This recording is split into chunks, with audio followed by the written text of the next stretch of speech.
juga Engkau Allah kami yang sudah hadir di tengah-tengah kami, bertata di atas segala puji-pujian kami. Engkau telah menghimpunkan kami seberapa kami yang ada ya Tuhan. Dan terima kasih karena ini adalah waktu-Mu untuk menyapa kami dengan kebenaran firman-Mu. Berfirmanlah kepada kami karena kami sudah siap mendengar dan merenungkan firman-Mu serta melakukannya dalam kehidupan kami sehari-hari. Dalam nama Yesus kami berdoa dan mengucap syukur kepada Bapa yang ada dalam surga. Amin. Suara saya apakah jelas terdengar? Kedengaran bagus. Iya, saya ingin menyampaikan renungannya. Ya. Saya pikir pengajarannya sudah panjang lebar, jadi saya ingin menyampaikan Matius 10 ayat 13 sampai 20. Ada suara kok kurang bagus ya. Setelah Yesus tiba di daerah Kaisarea Filipi, ia bertanya kepada murid-muridnya, kata orang siapakah anak manusia itu? Jawab mereka, ada yang mengatakan Yohanes Pembaptis, ada juga yang mengatakan Elia, dan ada pula yang mengatakan Yeremia atau salah seorang dari para nabi. Lalu Yesus bertanya kepada mereka, tapi apa katamu? Siapakah aku ini? Maka jawab Simon Petrus, engkau adalah Mesias, anak Allah yang hidup. Kata Yesus kepadanya, berbahagialah engkau Simon bin Yunus, sebab bukan manusia yang menyatakan itu kepadamu, melainkan Bapakku yang di sorga. Dan aku pun berkata kepadamu, engkau adalah Petrus, dan di atas batu karang ini aku akan mendirikan jemaatku, dan alam maut tidak akan menguasainya. Kepadamu akan kuberikan kunci kerajaan surga. Apa yang kau ikat di dunia ini akan terikat di surga. Dan apa yang kau lepaskan di dunia ini akan terlepas di surga. Lalu Yesus melarang murid-muridnya supaya jangan memberitahukan kepada siapapun bahwa ia adalah Mesias. Ya, Bapak Ibu yang dikasih dan mengasihi Tuhan, berbicara masalah kristologi itu berbicara masalah yang paling sentral dalam iman Kristen. Karena semua terhubung dengan kristologi. Ya, baik itu pneumatologi, baik itu soteriologi, eklesiologi, logi-logi yang lainnya. Iya, semuanya terhubung dengan kristologi. Sehingga dia bagian yang sentral dalam iman Kristen. Iya, dua pembicara kita sebelum saya sudah menyampaikan tentang kristologi panjang dan lebar. Ya, tapi itu menurut kata orang. Ya, menurut kata orang. Ya, ayat yang ke-13. Yesus masuk dengan apa kata orang dan keluar dengan apa kata Alkitab. Ya. Dia tanya, pertama bagus ini dialognya. Ini kalau mau dialog harus begini nih. Tanya dulu kata banyak orang. Ya, kemarin kita itu sudah mendengar dari Pak Calvin, dari Pak Eko apa kata orang itu. Ya, apa kata banyak orang, mau Calvin, mau Lutheran, mau macam-macam lah. Itu kata mereka. Ya. Sama seperti bagian ini ketika di Kaisarea Filipi, ia bertanya kepada murid-muridnya, bagaimana pengenalan mereka, bagaimana kristologi mereka terhadap Kristus. Ya, jadi dia tanya dulu, apa kata orang? Ya, tentang aku, ya. Lalu mereka menjawab ayatnya yang ke-14. Ada yang mengatakan Yohanes Pembaptis. Ada juga yang mengatakan Elia. Dan ada pula yang mengatakan Yeremia. Bahkan ada yang bilang salah seorang dari para nabi. Iya, kita boleh mengutip apa saja kata orang di luar sana tentang siapa Yesus. Baik itu orang-orang kaum teologi, bapak-bapak gereja, sampai yang bukan bukan orang percaya. Mereka punya punya pandangan juga tentang kristologi. Ya. Tapi yang paling penting di sini ialah bagian ketiga. Tapi katamu, ya. Tapi katamu, siapakah aku ini? Ini penting sekali. Dan saya memberi waktu 2 menit. Bapak Ibu boleh tulis di chat. Menurut Bapak Ibu, ini iman sendiri ini. Bukan bukan kata si Petrus. Ini kalau kata Petrus ini, engkau adalah Mesias anak Allah yang hidup. Kalau menurut iman kita pribadi, lepas pribadi, boleh tulis di chat. Saya mau lihat apa kata kita tentang Yesus. Silakan. Ya. Ini sangat pribadi. Saya tidak tahu, tapi tolong tuliskan apa kata kita tentang Yesus. Karena tadi di awal saya sudah bilang, ini sangat sentral dalam kehidupan kita, mempengaruhi tingkah laku kita terhadap kekristenan, terhadap ibadah, terhadap apa saja tentang hidup bersama Kristus. Ketika kita memandang Yesus ya manusia biasa saja, kita tidak akan taruh hormat kepada dia dalam ibadah kita, mainan handphone ya biasa saja, karena kita anggap dia manusia biasa dan lain sebagainya. Ini sangat mempengaruhi cara hidup kita.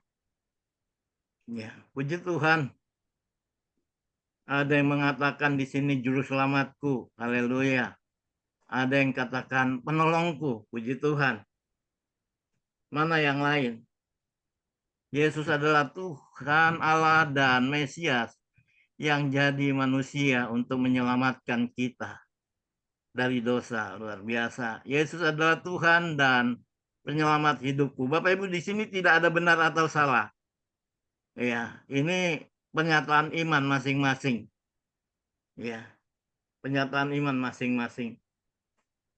Ketika anak sekolah minggu, ketika guru sekolah minggu mengajar anak sekolah minggu, mereka bilang, seperti apa Allah kita? Anak sekolah minggunya ada yang teriak, seperti lemari. Ada yang bilang seperti kulkas. Ada yang bilang seperti rumah. Ada yang bilang seperti gedung. Ada yang bilang seperti langit.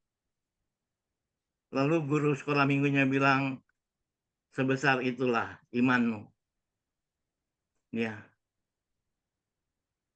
sebesar itulah imanmu. Jadi kalau kita bilang Yesus itu orang biasa, kalau sakit kita tidak akan ke dia, karena kita anggap dia orang biasa, tidak bisa sembuhkan orang sakit. Ya, kalau kita anggap dia hanya Allah saja dan bukan manusia, demikian juga kita tidak akan datang pada dia waktu kita sedih, karena dia Allah yang hanya Allah, tidak tahu kesedihan, tidak tahu kesakitan, tidak tahu dikhianati. Ya, ini sangat berpengaruh terhadap hidup beriman kita.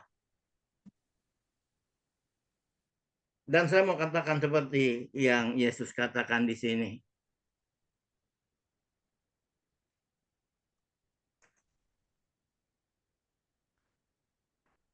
Berbahagialah Bapak Ibu dengan semua pernyataannya. Ya, karena bukan Bapak Ibu yang menyatakan itu, tapi itu adalah dari Tuhan. Ya, berbahagialah engkau Simon bin Yunus. Dikatakan sebab bukan manusia yang menyatakan itu kepadamu, melainkan Bapakku yang di sorga. Apapun yang Bapak Ibu tulis di chat, itu adalah suara Roh Kudus dalam hati Bapak Ibu. Ya, dalam hati Bapak Ibu, dan itulah Yesus yang Bapak Ibu percayai.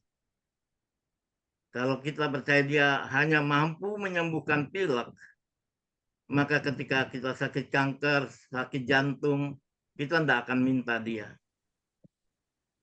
Ya, karena dia hanya Allah yang mampu menyembuhkan pilek. Ya.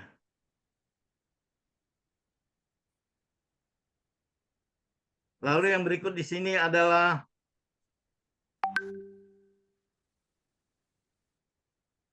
apa kata Yesus sendiri tentang dirinya. Ini ada ke arah misi sedikit. Ya. Yesus menyebut dirinya sini sebagai anak manusia. Ya. Anak manusia. Sebetulnya orang Yahudi sangat berpengharapan menyatakan dia raja orang Yahudi gitu ya. Mesiasnya orang Yahudi. Tapi dia menyatakan di sini anak manusia. Dalam Injil ada 40 kali Yesus menyebut dirinya anak manusia. Anak manusia apa? Serigala mempunyai liang, burung mempunyai sangkar, tapi anak manusia. Lalu dia katakan anak manusia datang bukan untuk dilayani, tapi untuk melayani. Dia selalu menggantikan nama dirinya sebagai anak manusia. Apa maksudnya Bapak Ibu? Kenapa dia tidak bilang anaknya orang Israel, anaknya orang Yahudi? Ya. Karena di sini dia mau mengidentifikasikan dirinya bahwa dia datang untuk semua umat manusia. Dia datang untuk semua bangsa-bangsa. Itulah sebabnya kita sangat berkepentingan ya, untuk memikirkan bangsa-bangsa, untuk memikirkan anak manusia, bukan cuma murid-murid sempat ditegur melalui singgungan yang keras sebetulnya dari perempuan yang pendarahan ya, yang minta disembuhkan oleh Yesus, dan murid-murid disinggung di situ, dan di situ muncul cara penafsiran yang ini hanya diketahui oleh peserta Kairos, sedikit ekstrim ya, bahwa Yesus memiliki berapa kelemahan tuh ya. Sebetulnya dia mau menyinggung murid-muridnya yang pada waktu itu melarang perempuan itu mendekati Yesus ya. Sedangkan perempuan itu akhirnya disembuhkan dengan hanya menyentuh jubahnya saja. Tadinya Yesus melarang perempuan itu. Dia mau lihat respon muridnya, senang apa tidak mereka. Karena dia bukan perempuan Yahudi. Ya. Karena murid-muridnya tidak semua punya hati bagi bangsa-bangsa. Ya.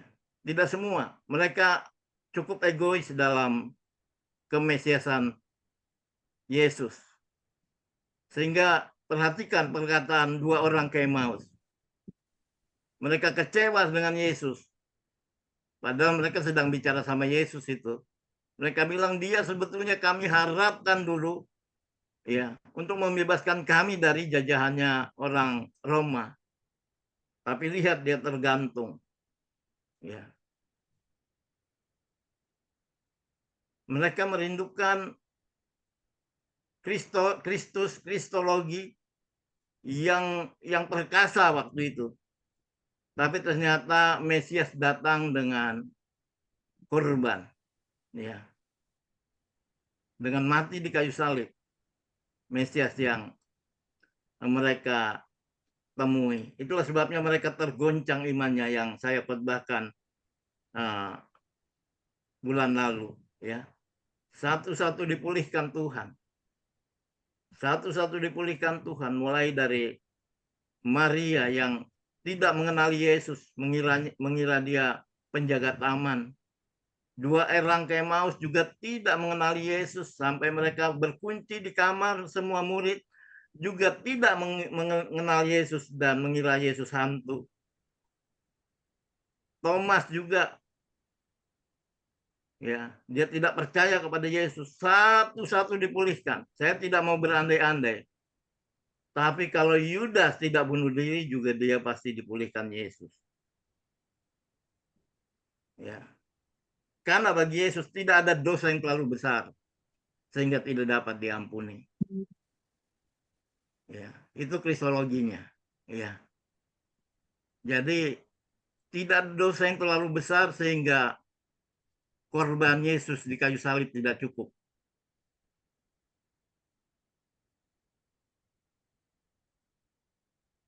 Lalu Kristus juga rupanya dalam bagian ini dia merupakan dasar jemaat dan kepala gereja. Jadi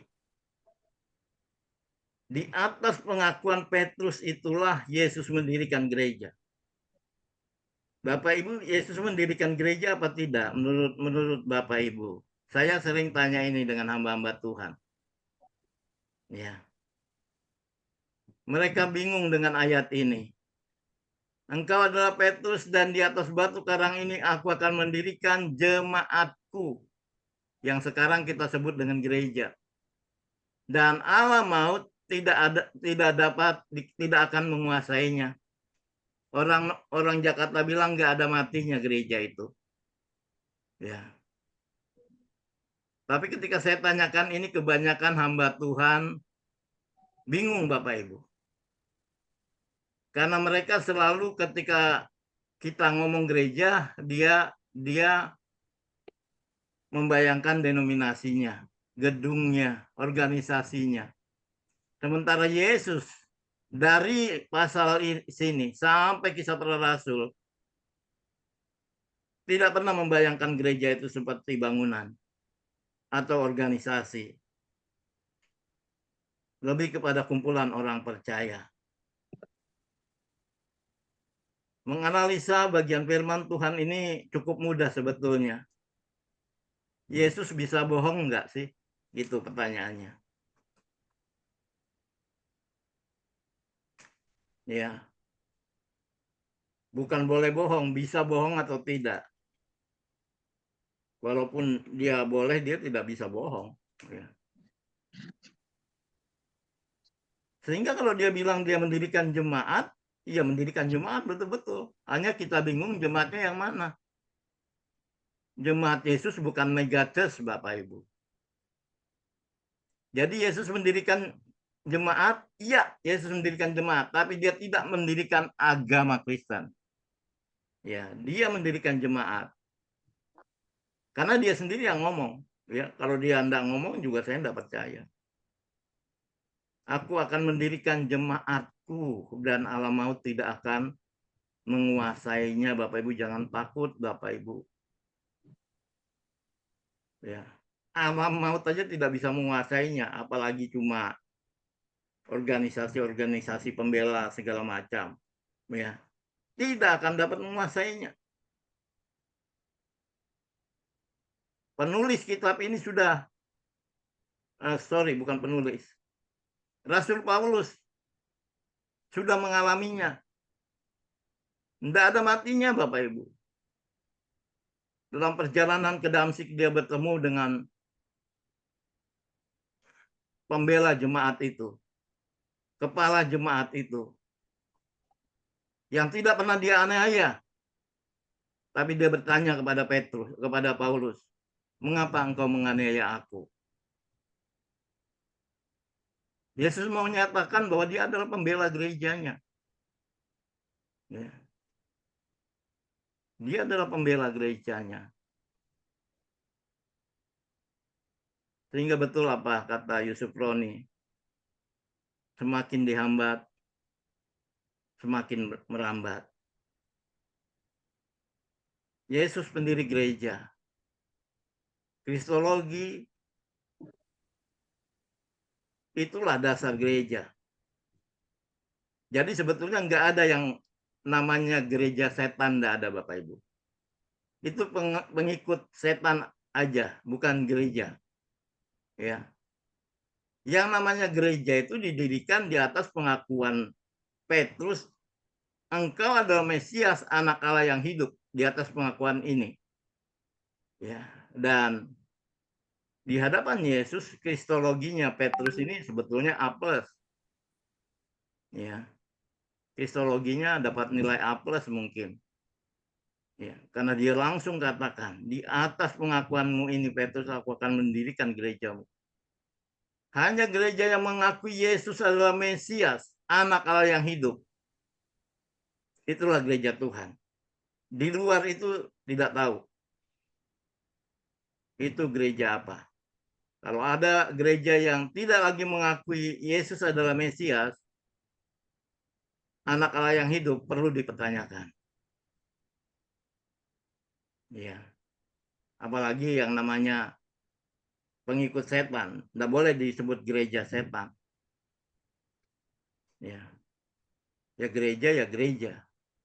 Kumpulan orang-orang yang percaya pada Yesus yang adalah Mesias dan anak Allah yang hidup. Dan kepada gerejanya diberikan wewenang Bapak Ibu. Ini wewenangnya. Ya ini kelima tadi saya sudah sekalian ya, bahwa Yesus pendiri dan kepala jemaat. Bahkan saya mau tambah deh, pembela. Ya, pendiri, kepala dan pembela jemaat. Baca Roma 8 ayat 34. Ya. Baca Roma 8 ayat 34. Dia sekarang ada di surga. Ngapain? Menjadi pembela bagi kita. Itu kata firman Tuhan. Kalau dulu saja dia membela-bela kita di hadapan Allah Bapa. Ya, saya sering katakan prosesinya di pengadilan Tuhan itu sebetulnya kita ini semua yang terdakwa dan yang seharusnya disalib. Tapi ada pembela saya. Jadi prosesinya menimbang mengingat upah dosa adalah maut, maka Raffles Mandiangan masuk neraka. Lalu ada pembela saya di sebelah saya, katakan instruksi hakim ketua, biar bebaskan Raffles, biar saya yang disalib, biar saya yang terima maut itu. Itu prosesinya seperti itu. Ya. Dan Yesus mengambil alih. Sebetulnya itu foto-foto salib itu foto-foto kita itu. Tapi Yesus mengambil alih, dia mati supaya kita hidup, dia miskin supaya kita kaya. Ya. Dia seolah-olah kalah supaya kita berkemenangan dan lain sebagainya. Dia yang tidak berdosa dijadikan dosa. Dia mengambil posisi kita. Mari kita lihat wewenang orang yang percaya kepada Yesus Kristus. Dia akan diberikan kunci kerajaan surga. Ya Bapak Ibu, harus sungguh-sungguh menghargai wewenang Tuhan ini. Kita yang tahu kunci kerajaan surga, siapa yang belum tahu kita harus kasih tahu. Bapak Ibu. Jadi kita diberikan kunci kerajaan surga. Artinya orang masuk surga itu kita ambil bagian penentuannya. Ya. Kita bisa membukakan kepada mereka, memberitahukan kepada mereka.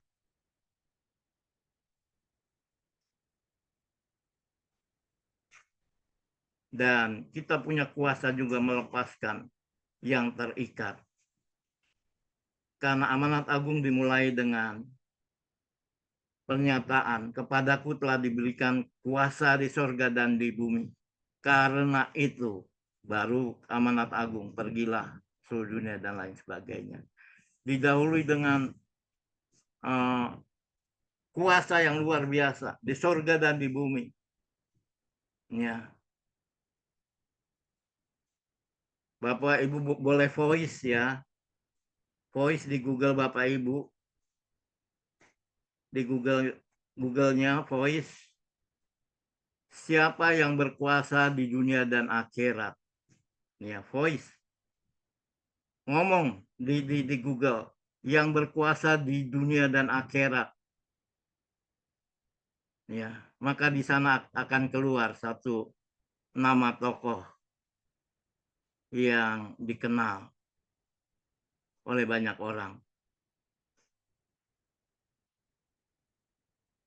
yang mengarah kepada pribadi Kristus. Sayang, kalau kuasa yang begitu besar hanya kita pakai untuk makan-makan, minum-minum bareng. Padahal bisa dipakai untuk menyembuhkan, musir setan, sembuhkan orang sakit. Tapi orang Kristen banyak hanya memakai untuk ya kumpul-kumpul, makan-makan, minum-minum saja. Mari kita pakai untuk cari jiwa, menginjili, menyembuhkan orang, sembuhkan orang sakit. Karena kuasa itu dahsyat.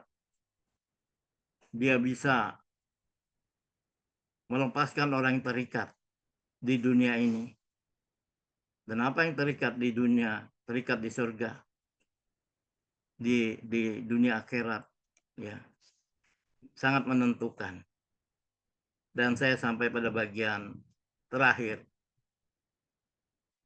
Maaf kalau saya hanya menyampaikan dalam bentuk renungan, ya, bukan pengajaran kelas, ya, karena memang ini renungan.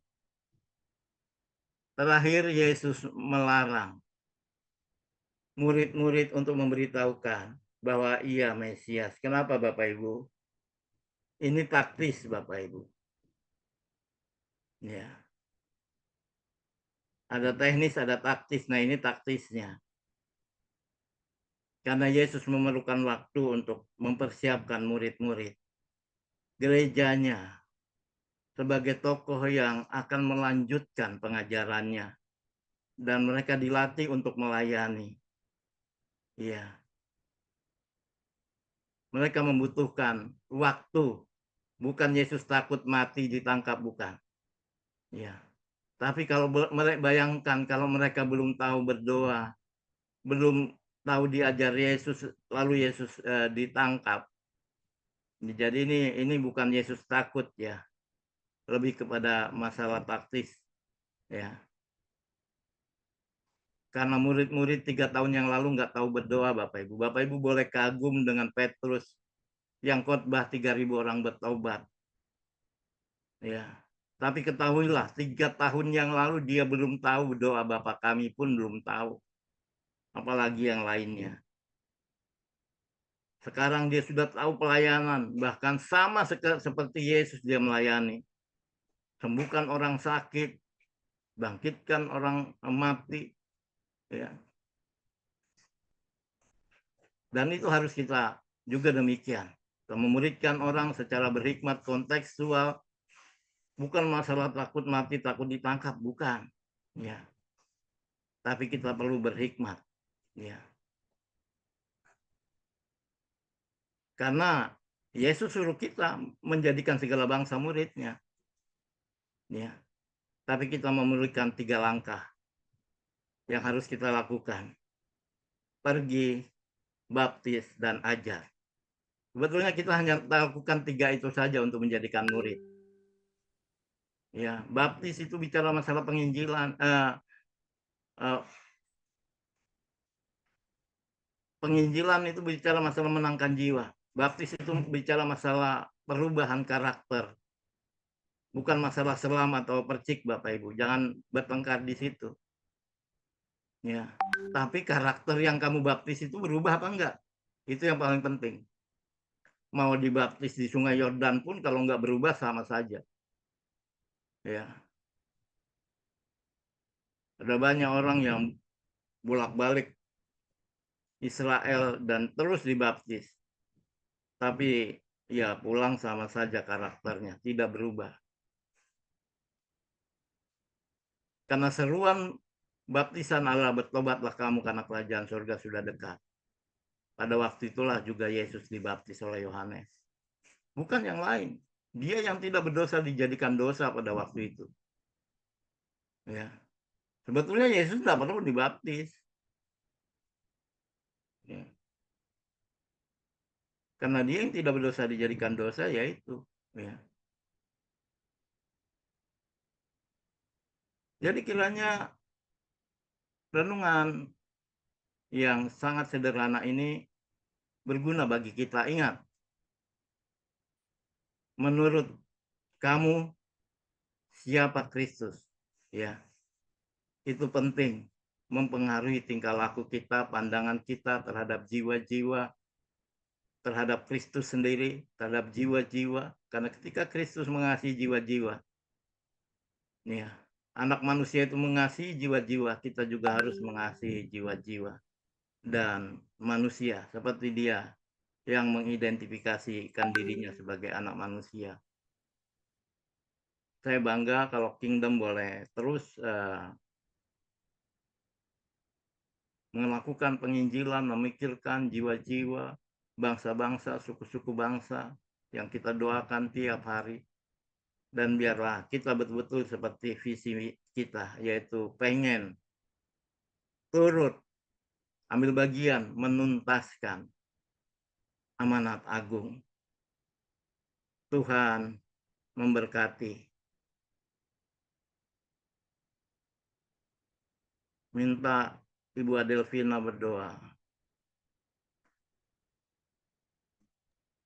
Bapa di sorga, kami menaikkan syukur kami ya Tuhan.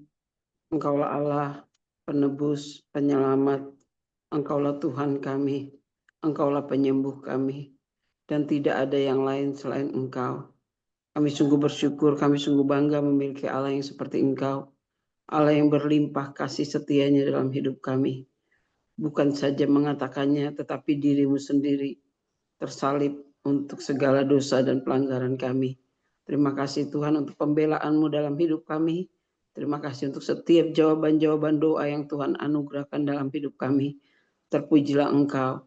Berkati hamba-Mu, Pak Pendeta Raffles yang sudah menyampaikan kebenaran firman Tuhan ini. Semakin pakai lebih heran lagi untuk kemuliaan bagi nama-Mu. Dalam nama Tuhan Yesus kami berdoa dan bersyukur. Amin.